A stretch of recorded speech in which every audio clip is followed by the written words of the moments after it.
Raphael comes home from work and is surprised to see his son Enzo singing, smiling, and dancing like never before. Raphael walked into the house that day carrying the invisible weight of the world on his shoulders. He was exhausted, his heart heavy with the burden of routines and constant uncertainty. But then, something unexpected happened. Enzo, his son, smiled for the first time in 2 years. It was a moment so delicate and intense that it felt like a miracle, as if time had paused to let that burst of light pierce through the darkness that had engulfed their family. Imagine the power of a simple smile, especially when it comes from someone who had seemed too far gone to react. Raphael felt a mix of hope and fear, knowing that fragile joy could disappear at any moment. It was like planting a flower in the desert and, for a brief second, seeing a colorful petal bloom through the dryness. A sign, a silent promise that life could still blossom. But reality came crashing back quickly. Enzo slipped once more into that apathetic state that made everyone around hold their breath. The joy born from that smile was like a small flame, one that required constant care and patience to keep alive. Raphael knew this miracle was just the beginning, a door barely starting to open, and the next step would demand courage, though he still had no idea what lay ahead. Bianca came into Raphael's home like a fresh breeze cutting through the stagnant air. Unlike other caregivers, she didn't look at Enzo with pity or fear, but as someone deserving of dignity, no matter his limitations. This simple yet powerful attitude quickly caught Raphael's attention. In her, he saw something he hadn't felt in a long time, a spark of hope. Instead of avoiding discomfort or smothering Enzo with excessive care, Bianca chose a bolder path. She insisted on play. Like a gardener who knows a plant needs sunlight to grow, she challenged the boy's apathy with laughter, sounds, and movement that encouraged reaction. Raphael watched, heart pounding, praying that her persistence would awaken something deeper in his son. Bianca's courage wasn't just a method, it was a show of faith in Enzo's ability to recover. She understood that bringing back his smile would take more than medication or traditional therapies. It required breaking the silence with life, with genuine joy. Seeing that, Raphael felt a spark of renewal and began questioning what truly meant to care, and what was yet to come in this unfolding journey. Bianca knew words held a power that went far beyond what the eyes could see. She began telling stories in the garden, talking to flowers, birds, and even imaginary animals only visible through the lens of imagination. For Enzo, this wasn't just a pastime, it was a doorway into a world where joy could exist again. Raphael observed quietly, realizing that each story lit a small flame inside his son, something he hadn't seen in a long time. As Enzo listened, his eyes sparkling and his body more engaged, Raphael felt a mix of pain and hope. Pain from the contrast between now and the past, when his boy ran free and joyful, before the accident. But hope grew strong, because in that garden, among those words and quiet laughter, something new was starting to bloom. It was as if Enzo's heart was slowly opening again, responding to the gentle touch of imagination. This ritual became sacred for the family. The magic of the garden stories not only rekindled light in Enzo's life, but also brought new meaning to Raphael and Bianca. They came to understand that healing doesn't only lie in medical treatment, but in finding paths where the spirit feels alive and heard. And so, with each passing day, the spark in Enzo's eyes invited them to keep going, to discover the next chapter of a story still being written. Bianca knew that awakening Enzo required something beyond the ordinary, something that could speak directly to the child's heart. So, with creativity and care, she prepared butterfly-shaped sandwiches, little works of art made to enchant and invite play. When Enzo accepted to eat on his own for the first time in months, it wasn't just about nourishment. It was a powerful sign that he was rediscovering joy in life's simplest pleasures. That small gesture, full of meaning, reignited in Raphael a hope he thought forgotten. He saw in that moment a silent triumph, an invisible victory for anyone not paying attention, but monumental for someone living that reality day after day. Eating on his own wasn't just about food, it was a sign of renewed will, a small miracle in a routine marked by pain and uncertainty. Moreover, Bianca's gentle care built a bond far beyond her role as caregiver. She became a bridge between Enzo's closed-off world and the possibility of a brighter future. Raphael realized that emotional connection was a crucial part of the transformation, an invisible force that, day by day, began to thaw the boy's soul, making room for the next surprise life had in store. Bianca had a special gift for turning the mundane into pure magic. She took daily tasks and, with a spark of creativity, transformed them into real adventures for Enzo. From organizing toys to brushing his teeth, everything became a game where the boy was the main character, invited to participate, point, and even try to speak. Each small action became a victory, adding color to a world once ruled by shadows. Raphael watched all this with a tight chest and teary eyes. He felt a deep mix of joy and fear, joy at seeing his son respond, dancing almost like before, and fear that this light could vanish again at any moment. That uncertainty gnawed at his mind, but also pushed him to be more present, stronger, to support the fragile hope that had begun to bloom. It was a delicate dance between wanting to move forward and fearing the fall. Turning routine into play was an invitation to life that had long seemed distant for Enzo. Bianca showed Raphael that, even in the hardest moments, finding ways to spark joy and connection is what keeps the flame alive. And as this new rhythm took root, they still had no idea what the next chapter of the journey would bring, leaving a mystery hanging in the air. In a quiet moment of play, something unexpected happened. Enzo whispered, almost like a breeze, the word, "Mama." It was such a delicate moment, made of silence and light.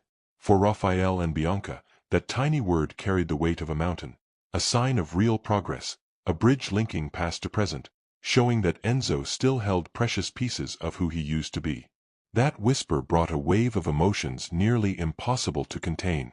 Hope, mingled with deep longing, as if each syllable awakened memories that had long seemed dormant.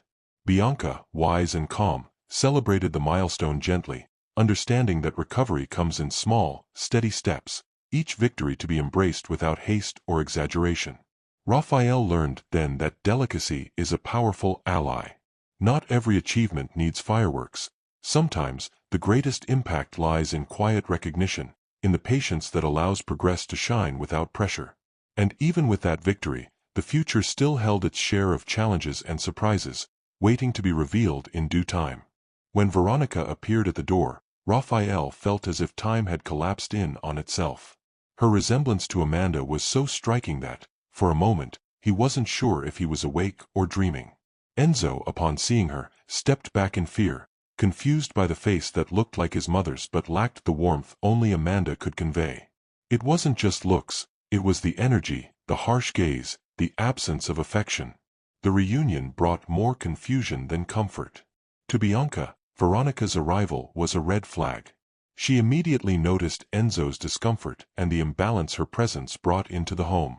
Raphael, meanwhile, tried to stay rational, but it was like walking on broken glass. Every word, every movement stirred up old memories and wounds left unhealed. The past wasn't buried, just asleep, waiting for a trigger to resurface. And Veronica was exactly that trigger. With her controlling attitude and veiled intentions, Veronica began reopening chapters that Raphael and Amanda had never closed. The house, which had just started to breathe again, was filled with tension and unpredictability. Bianca sensed that Enzo's recovery was now in jeopardy, and that the true battle might no longer be against silence, but against the living ghosts Veronica was determined to bring back to life. Veronica quickly took on an authoritarian stance, as if her blood tie gave her the right to dictate everything. She constantly referred to herself as family, wielding the word as both shield and weapon. To Bianca, this wasn't just annoying, it was a real threat to the trust she'd carefully built with Enzo. The caregiver found herself being pushed aside, treated as disposable, despite being at the very heart of the boy's transformation. The tension between the two women grew in silence, in shared glances and sharp words disguised as kindness. Veronica began interfering with the routines Bianca had so carefully built, changing schedules, questioning methods, subtly trying to undermine the authority the caregiver had earned through dedication. The once light and exploratory environment became heavy.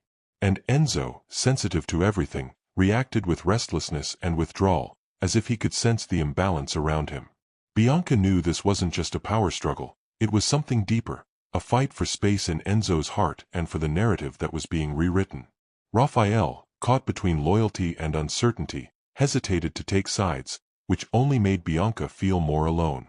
Yet even under silent attack, She kept her focus on what truly mattered, protecting Enzo. And that quiet resolve would soon spark unexpected consequences. The impact of Veronica's presence revealed itself in a cruel way. Enzo began to emotionally regress in alarming fashion. The child who, just days before, had been pointing, dancing, and smiling, now hid in silence in his room, as if the world outside had once again become a threat. He cried softly, avoided any closeness, and even refused the creative snacks he once loved. It was like watching a flower wilt, helplessly. Bianca, who had been the guiding light in his recovery, now felt paralyzed. Nothing she did seemed to work, and watching Enzo slip backward after so much progress was like having the ground ripped from beneath her feet. She clearly saw the toxic influence of Veronica's presence. Cold stares, harsh words said in front of the boy, and the constant tension in the air. It all contributed to Enzo sinking back into fear and confusion.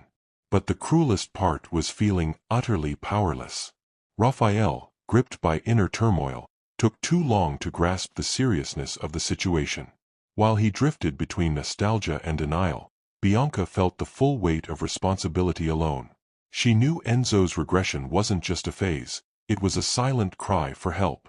And at this point in the story, the silence of a child hurt louder than any scream. But even in the collapse, something stirred inside her, the urgent need to act. One afternoon, as she walked down the hallway, Bianca overheard something that made her freeze, heart pounding. Veronica, with a voice too sweet to be sincere, whispered to Enzo words no child should ever hear, hints of guilt about his mother's death, as if he, without fully understanding, bore a responsibility that was never his. It wasn't affection, it was emotional manipulation in its cruelest form. And the worst part? The boy listened in silence, absorbing the pain as if he deserved it. For a moment, Bianca stood frozen, overwhelmed by a wave of anger and sorrow. Veronica didn't yell, wasn't overtly aggressive, but her words dripped with poison. She threatened Enzo's silence, suggesting that if he told anyone, it would bring more sadness or make Daddy angry. It was a calculated psychological game, keeping both child and father under her control. A cycle of power sustained by guilt, fear, and omission. And Bianca knew it could destroy everything they had fought to build. Witnessing such covert, yet devastating, psychological abuse set off alarm bells inside Bianca. This wasn't just a rivalry between two women, it was about Enzo's emotional safety. She knew she had to act but also understood the risk of going up against someone hiding behind the title of family. So, the next step became inevitable, even if it meant danger. In the following days, Bianca noticed a troubling pattern in Enzo's behavior. Whenever she tried to talk to him about anything involving his aunt, the boy froze, avoided eye contact, and subtly placed a finger to his lips, as if saying, "I can't talk." It was more than typical fear. It was panic, the kind that settles in your skin, your gut, your bones. Enzo was trapped in silence, not by choice, but by emotional coercion. One night, during a storm, Enzo ran into Bianca's arms, trembling as if the world were about to collapse. He didn't speak, but his eyes screamed. With hurried gestures and tears rolling down his face, he pointed to the hallway, silently begging her to understand. Bianca realized that the boy didn't just fear Veronica, he believed something terrible would happen if he dared to break the silence. His fear had moved beyond emotion. It had become physical, visceral. That was when Bianca understood that this wasn't just a family dispute. They were facing a cycle of psychological abuse threatening the well-being of a vulnerable child. Enzo wasn't merely sad. He was being systematically silenced, trained by fear to obey, to stay quiet.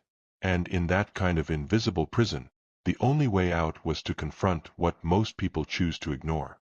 But how do you free someone from a cage you can't see? Nighttime became the most painful part of the day. As Raphael walked through the halls, he often heard muffled sobs coming from Enzo's room. Opening the door, he would find his son curled up, crying in the dark, as if the silence itself were his armor. Raphael tried to comfort him, but Enzo said nothing. He just held on tight, as if trying to say with his body everything his mouth couldn't. The fear was stronger than any word. It was a kind of crying that tears a father's soul apart, not for its volume, but for its restraint, heavy with terror.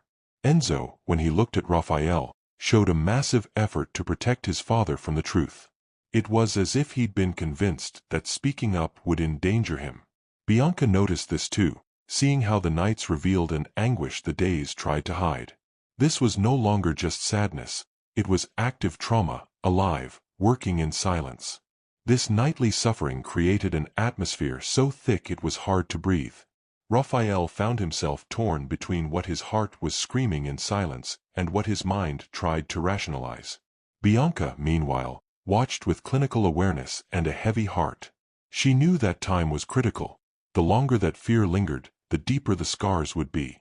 But how do you help a child who can't ask for help? Veronica knew exactly where to strike, the silent trust between Raphael and Bianca. With gentle words, suggestive questions, and a false tone of concern, she began planting tiny seeds of doubt in Raphael's heart. "Have you noticed how Enzo has gotten worse since she arrived?" she'd ask casually. The manipulation was subtle, clever, almost invisible. Raphael, already weakened by the situation, began absorbing her suggestions without realizing it.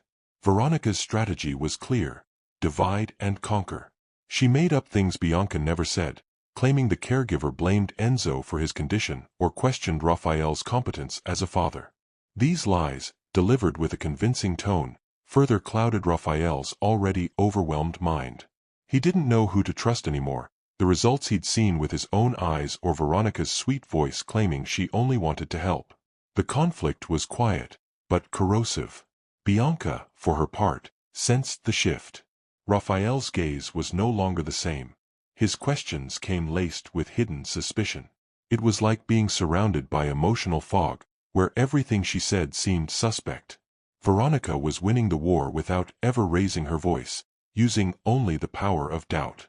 And because of that, the relationship between Raphael and Bianca began to unravel, threatening not only trust, but Enzo's well-being.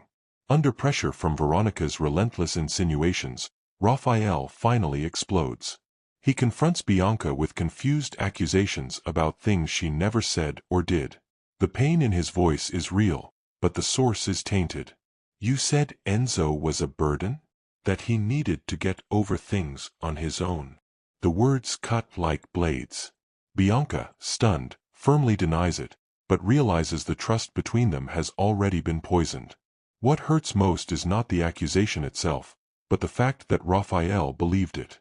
After everything they had done together for Enzo, every hard-earned step of progress, she now finds herself abandoned in the face of his doubt. She tries to explain, to remind Raphael of everything they lived through, but his silence is crueler than any word. Bianca feels like she's being pushed out of a story she helped rebuild. As a result of the conflict, Raphael decides to remove her from Enzo's routine. He says he needs to reorganize things, but the subtext is clear: he no longer knows if he can trust her. Bianca walks out of the room with tears in her eyes, and Enzo, on the other side of the door, feels something precious breaking again. The bond of care and love that had helped him so much is now under threat. And Veronica, silently, celebrates another victory in her quiet war. Driven by confusion and Veronica's manipulations, Raphael imposes a new, cruel rule. Bianca can no longer be alone with Enzo. Every moment with the boy must now be supervised, as if she were a threat. Bianca hears the order in silence, swallowing the pain of having her value and dedication reduced to suspicion.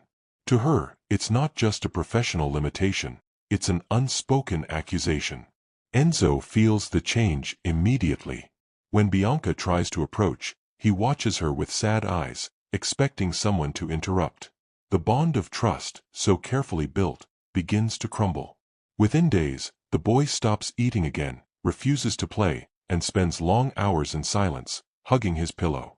His apathy is a muffled scream, a silent response to an injustice he cannot understand or express. The house, once filled with small victories and quiet hope, now sinks into a heavy atmosphere. Enzo's laughter disappears, replaced by a dense silence. Bianca walks the hallways like a stranger, surrounded by cold stares and veiled commands.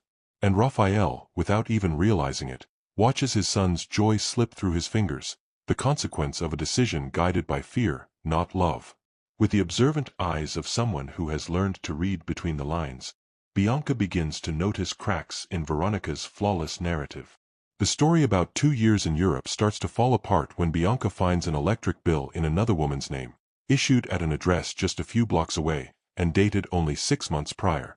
The doubt arrives quietly but throbs like a barely hidden truth. Intrigued, Bianca begins to pay closer attention. A memory here, a careless comment there, and soon the pieces no longer fit. Veronica claimed she didn't know the neighborhood, yet she knew the shortcuts, the neighbors, the old names of the stores. Every detail reveals that she had never been far, as she claimed. She'd been close all along, perhaps watching, perhaps waiting, and that realization sends a chill down Bianca's spine.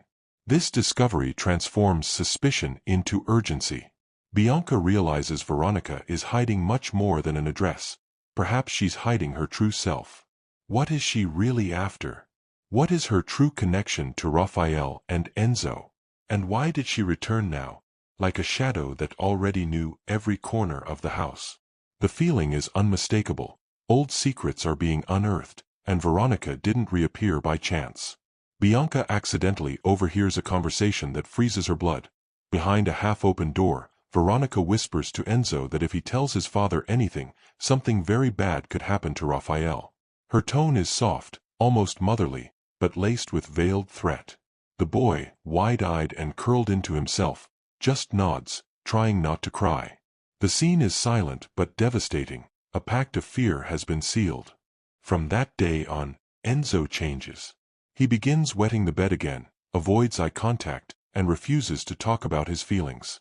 Guilt and fear blend inside him, as if protecting his father has become his responsibility, even at the cost of his own peace. Veronica, aware of the power she now holds, smiles every time Bianca tries to come close, as if to say, "He's mine now." Bianca, outraged, feels her hands tied, for she has no proof, only the weight of anguish in the boy's eyes. The cycle of emotional abuse intensifies. Raphael, unaware of what's happening under his own roof, continues to trust Veronica blindly. Enzo, in turn, learns to silence his pain to protect those he loves, a burden far too heavy for such a small heart.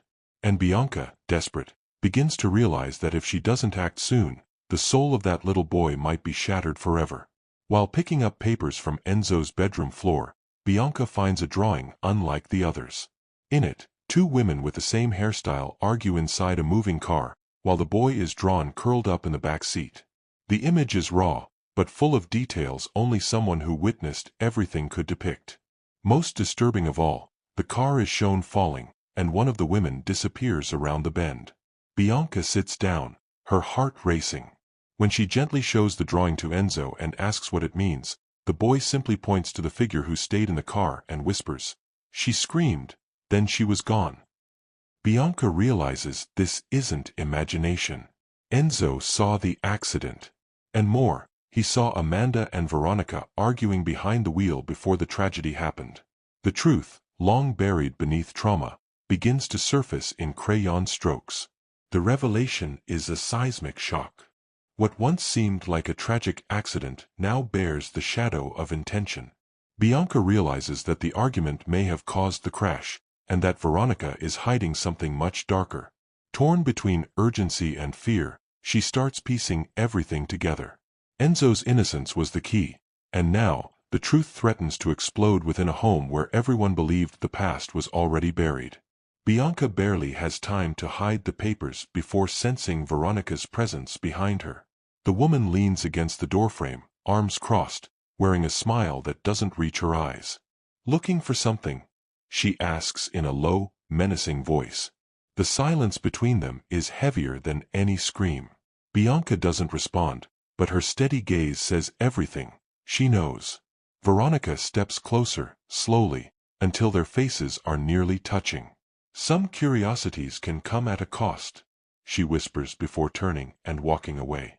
It wasn't a conversation. It was a warning. A direct message that Bianca is no longer dealing with a mere manipulator, but someone willing to do anything to keep her secrets buried. The tension thickens the air, making it almost impossible to breathe. In the days that follow, Bianca feels the weight of invisible eyes on her every move. Cabinets slightly disturbed, doors ajar, muffled footsteps in the hallway at night. The certainty of being watched consumes her. She realizes that Enzo isn't the only one in danger anymore. Now she, too, is part of Veronica's dangerous game, and she's alone on a chessboard where any wrong move could cost dearly. Returning home after a long day, Bianca immediately senses something is off. The door is slightly open, and a chill runs down her spine as she realizes someone has invaded her sacred space. Each room carries a silent message, objects out of place, an eerie sense of emotional violation. On the bathroom mirror, in large, terrifying letters, a clear and chilling threat. "Careful, we know where you live." Fear gripped Bianca's chest, but it didn't paralyze her. She knew that backing down would mean leaving Enzo at the mercy of the very manipulation she had fought so hard to break. In that moment, her resolve only grew stronger. She would keep going, no matter the cost. The threat, though cruel, revealed the depth of Veronica's control and the urgency of uncovering the dark secrets haunting the family. It was a silent war, but Bianca was determined to win it. Even with the shadow of fear lingering, courage rose above it. Bianca steeled herself to face whatever came next, knowing that to protect a child as fragile as Enzo, she would need more than strength. She would need heart, intelligence, and endurance. And as the threats multiplied, her commitment solidified, a beacon of light in the darkness she refused to let die. While reviewing documents in the house, Bianca stumbled across something unexpected, a $50 million transfer to Raphael's account. The amount was staggering, and the date matched exactly with Veronica's return. The coincidence didn't sit right with Bianca, who began connecting dots. Veronica had far more reasons for coming back than she had let on. Something darker was at play, and it wasn't just Enzo's well-being. When Raphael finally confessed to Bianca about the inheritance, the entire mood in the house shifted. Veronica, with her calculated gaze, suggested they sell the house to start fresh. On the surface, it sounded like a plan for renewal, but Bianca saw the truth behind it: control. Isolating Raphael and Enzo somewhere new meant consolidating power, cutting off allies, and manipulating the family's future. It was a strategic move cloaked in good intentions. This new financial twist brought a different kind of tension to an already heavy atmosphere. The power struggle was no longer just emotional. It was material. Bianca realized that in order to protect Enzo, she'd have to fight not only invisible battles, but also navigate forces that could destroy whatever Raphael and his son still had left. Bianca couldn't believe what she found while comparing old and recent photos. Veronica, who always claimed to have been living in Europe for the past 2 years, appeared in images taken just blocks from the house, in places only locals would know. It wasn't just coincidence. She had been there, silently living near the family while weaving a story to hide her real presence. It was a manipulation that went far beyond a simple lie. What's more, Bianca discovered Veronica had been using local sedatives, explaining her erratic behavior and uncanny ability to stay composed in delicate moments. She knew intimate details of the household routine, exactly when Raphael would be gone, and referenced things only an insider could know. This changed everything for Bianca. Veronica wasn't just an intruder. She was a shadow that had slipped unnoticed into their lives. Exposing this facade was a major step, but it raised even more questions. Why had Veronica lied about her absence? What had she been hiding all this time? And most disturbingly, what was her true objective? The answers felt closer than ever, and the game unfolding in that house was growing darker and more dangerous by the day. Raphael confided in Bianca something he had never said aloud: the accident that took Amanda's life hadn't just been a tragic fluke. He explained that the car appeared to veer off the road intentionally, as if someone had pulled the wheel on purpose. This detail, buried for so long, now echoed eerily with Enzo's drawings, images of 2 women arguing in the car moments before the crash. Enzo's sketches grew more vivid with each passing day, like puzzle pieces revealing the truth buried beneath his silence. The child, even without words, was trying to tell what he had seen: a painful, traumatic conflict. The possibility of murder, or at the very least an attempted one, was no longer far-fetched. Bianca understood that Enzo's journey to express himself wasn't just a process of healing, it was a battle against powerful, unseen forces. Tension in the house mounted, thick with unspoken fears and buried secrets. Raphael, torn between love, guilt, and uncertainty, faced the daunting task of confronting the truth. Bianca, meanwhile, felt like she was entering a minefield where every misstep could be fatal. The truth flickered like a fragile flame, lighting a path through a house built on lies. Veronica's presence, though identical to the late Amanda, didn't comfort Enzo. Instead, it triggered a deep fear that made him curl into silence. Every time he saw Amanda's twin, his body stiffened, his eyes darted for refuge, and he withdrew further into himself. Bianca saw the signs clearly. The trauma wasn't just from the loss, but from the shadow Veronica cast over him. While Bianca tried to create a safe, nurturing environment, the growing distrust among the adults was eroding what little stability Enzo had left. Raphael, torn between his love for his son and Veronica's influence, was becoming more emotionally absent, leaving the boy stranded in a world of fear and uncertainty. Veronica's emotional manipulation was an invisible poison, weakening Enzo's courage and hope one drop at a time. The enforced isolation turned Enzo into a prisoner within his own home, where love felt divided and safety seemed out of reach. Bianca felt the weight of responsibility more than ever, fighting unseen enemies to keep Enzo grounded and hopeful. The battle was constant, silent, and excruciating, a hidden war that only a few could recognize. Veronica knew exactly how to orchestrate silent chaos. With carefully chosen words and glances heavy with unspoken threats, she manipulated Raphael, Enzo, and Bianca, wielding emotional blackmail like surgical tools to dismantle the fragile peace in the house.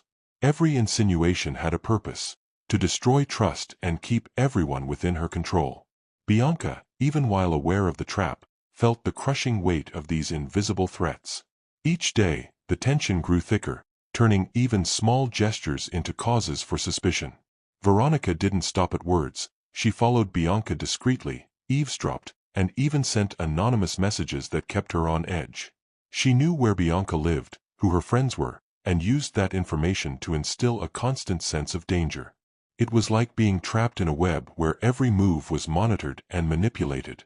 In this suffocating atmosphere, Bianca's sense of duty only grew, but so did her loneliness. Every effort to protect Enzo and stay strong was under scrutiny, undermined by a woman who posed as family but acted like an enemy. The house, once a refuge, had become a battlefield, where peace was a distant memory lost in veiled threats and piercing glares. Veronica's plan was both cruel and meticulous. She prepared a seemingly innocent cup of tea laced with carefully measured sedatives. Her intent was to drug Bianca and eliminate the last real obstacle in her quest for domination over the house and Enzo. With a fake smile and sweet words, she offered the drink as a gesture of kindness. But Bianca, already suspicious, noticed something off in the scent, and in Veronica's unnerving insistence. As Bianca felt the first effects of the drug, she made a bold choice. She pretended to be unconscious. Her body went limp, her eyes slowly closed, but her mind remained alert, recording every step Veronica took, every word she whispered in that dark tone. Lying on the couch, Bianca listened as the woman approached Enzo, testing the boundaries of her manipulation, thinking she was finally free of Bianca's bothersome presence. It was a dangerous game, and Bianca knew she couldn't make a single mistake. Her cleverness not only protected her physically, but also exposed how far Veronica was willing to go to maintain control. This was no longer about veiled threats or subtle suggestions. This was a direct attempt to eliminate an obstacle. The silent war between the two women had reached a new level of severity, and Bianca was now certain. To protect Enzo, she would need to stay one step ahead of a woman disguised as a sister. Cornered by growing suspicion, Veronica finally lost control. In a tense confrontation with Bianca, amid accusations, tears, and muffled screams, the truth slipped out. In a fit of despair, she confessed. She was the one who caused the accident that killed Amanda. Her voice trembled, her eyes filled with jealousy and guilt. She admitted that she couldn't bear the thought of losing Raphael and, on that fateful night, had pulled the steering wheel to teach a lesson. The silence that followed the confession was broken unexpectedly. Enzo, who had been mute since the tragedy, stood up with teary eyes and a trembling but steady voice. "It was her. It was Aunt Veronica," he said, in front of everyone. The boy, fueled by courage, described in detail what he saw that night in the car. The arguments, the shouting, the tug on the wheel. His words fell like lightning, tearing apart the web of lies surrounding the accident. The truth, now exposed, changed everything. Guilt was no longer a lingering suspicion, it was a confirmed reality. Veronica tried to backpedal, but it was too late. Enzo's testimony not only unmasked her, but also freed his own silenced voice. The boy who could no longer speak found in his words the power to protect those he loved, and to seal the fate of the woman who nearly destroyed his family. At the peak of tension, the door burst open. Raphael rushed in, breathless, as if his heart had already sensed something terrible was happening. He witnessed the scene, Veronica in tears, Bianca pale, and Enzo clinging to the hem of Bianca's dress like a lifeline in the chaos. The confession still echoed in the air as Raphael, stunned, listened to the words that shattered the world he thought he knew. Without hesitation, he grabbed his phone and, with a shaky but resolute voice, called the police. Minutes later, Veronica was handcuffed. Even screaming, trying to manipulate until the very end, she was taken away, charged with murder and attempted murder. Bianca, still trembling, held Enzo in her arms. The threat was finally over. The evil that had haunted the house for years now had a name, a face, and a fate. In the silence after the storm, Raphael slowly approached. He looked at Bianca with tears in his eyes and, before any explanation, simply said, "Forgive me." She hesitated for a second, but Enzo, wrapping his arms around them both, seemed to give the final verdict. The family, broken and distrustful for so long, began, in that fragile and sincere embrace, to rebuild. It wouldn't be easy, but for the first time, it felt possible. The silence that once dominated the house slowly began to fade, like fog dissolving under the sun. Enzo, still shy, spoke his first word during breakfast: music. Raphael dropped his coffee cup, and Bianca looked at the boy with tear-filled eyes. That simple, nearly whispered word carried the weight of a miracle. It was the beginning of something new, and profoundly transformative. Day by day, Enzo's trust was rebuilt under Bianca's gentle and steady care, and Raphael's genuine efforts to be the father his son deserved. They played piano together, drew, danced in the living room. Laughter that hadn't echoed for years now filled the house.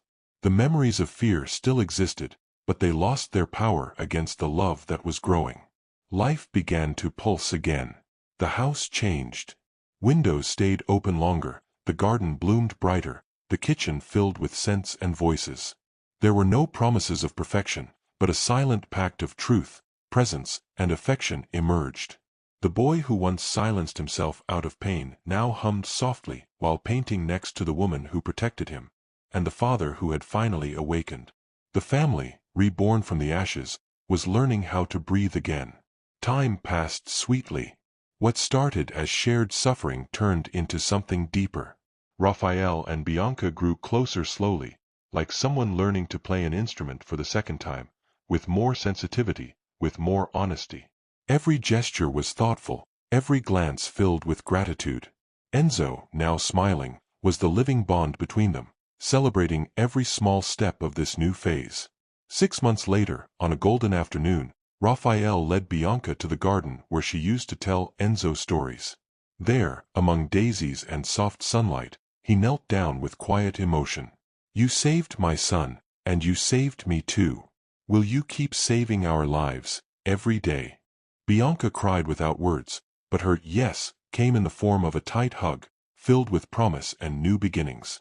Enzo ran toward them, laughing and clapping as if he understood that in that very moment, life was saying, "You've won." The garden became the setting for a new chapter, where pain gave way to hope. The family born from chaos now blossomed in peace.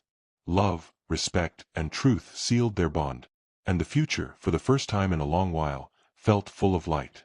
On a clear Sunday morning, Raphael took Enzo and Bianca to the cemetery. It was the first time since the accident that they had gone there together. The silence of the place contrasted with the serenity that now lived in each of them. Standing at Amanda's grave, Raphael held his son's hand tightly. Bianca stood beside them, respectfully, like someone who understands that love never dies, it only changes form. Enzo approached slowly, but without fear. His eyes no longer held the weight of grief, but the lightness of someone who had chosen to move forward. With a soft and steady voice, he spoke, "Mommy, it's okay now. Daddy's back, and I'm not alone anymore. Bianca takes care of us, but I know you still look after us from heaven." Raphael cried silently, hugging his son, feeling that this little boy had become giant in courage. It was a moment of farewell, but also one of warmth. There, among flowers and memories, a new chapter began. Grief gave way to gratitude. The past found its rightful place in memory, and the present finally made sense. Bianca wiped away a tear, smiled at Enzo, and whispered, "Your mother would be so proud of you." And with a light heart, he replied, "I know." At last, peace had found its way in. Time passed, and life carried on with new challenges, but now there was a solid foundation, a love built through pain, truth, and the daily choice to stay. Raphael and Bianca faced difficult nights, natural insecurities, and the scars of the past, but always hand in hand. The house, once marked by silence and trauma, was now filled with honest conversations, late afternoon laughter, and family dinners. Enzo grew up surrounded by love. One ordinary day, while Bianca was helping him with homework, he spontaneously called her Mom. Raphael heard it, and couldn't hold back his tears. It wasn't a replacement. It was recognition. Bianca never wanted to take Amanda's place, but her genuine love had won the boy over. And in that single, simple word lived everything: trust, affection, and belonging. Their new family wasn't perfect, but it was real. Not bound by blood, but by the decision to love. They learned that true bonds are formed in everyday choices, in forgiveness given, and in unwavering presence. And so, through challenges and triumphs, they moved forward together. Because when love is lived with courage, it overcomes any pain, and builds a home where once there were only ruins.